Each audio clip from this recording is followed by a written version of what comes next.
All right, guys, here's my breakdown of what Deshaun Watson looked like last night for the Texans. Keep in mind, this is a team that made the playoffs last year, 9-7 with Brock Osweiler as their quarterback, along with a couple of games with Tom Savage. So, this team isn't built around the quarterback. It's built around defense, not turning the ball over, whatever.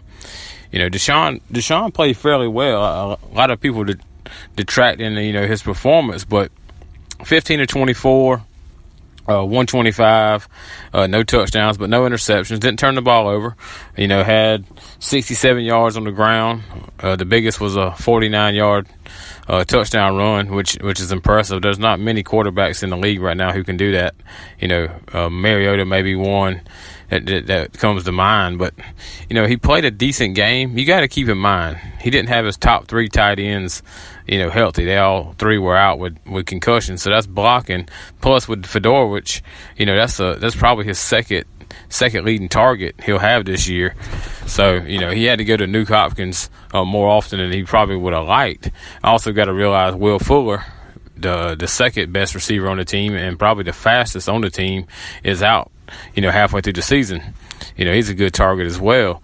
They're going to have to get the running game going. Lamar Miller and Dante Freeman had 101 yards combined, but not a lot of yards per carry.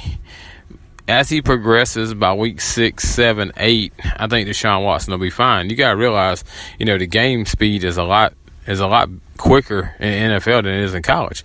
The guy plays against Wake Forest or Boston College or Virginia, there's a weakness on every defense, whether it be cornerback or linebacker or defensive line. These are all pros now. There's no weaknesses. There's guys who are better than others, but they're all pros.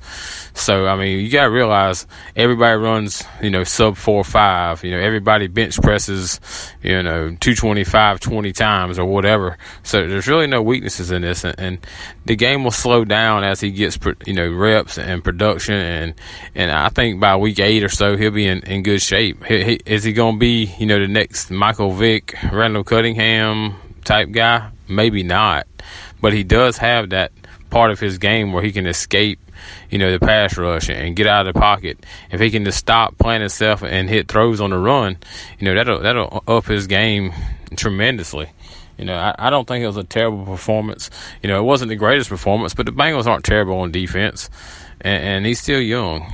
Before you give this guy a thumbs up or a thumbs down, I think you got to let him play, 6 or 8 games and at least see how he's developing. But either way, last night I'd give him like a B minus. It wasn't terrible, and he didn't turn the ball over. And ultimately, they won the game, and that's what Bill O'Brien wants from his quarterbacks. I can promise you, if Tom Savage would have been in there, it wouldn't have been any better. And from what we've seen of Tom Savage, there would have likely been some turnovers. So, decent game for Deshaun Watson. We'll keep, next week they play the Patriots. He might get roughed up in that one, but who doesn't?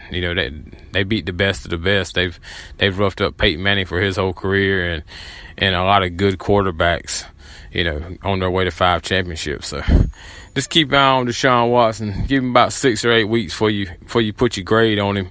But right now, I think the future's bright, and the Texans got a good one.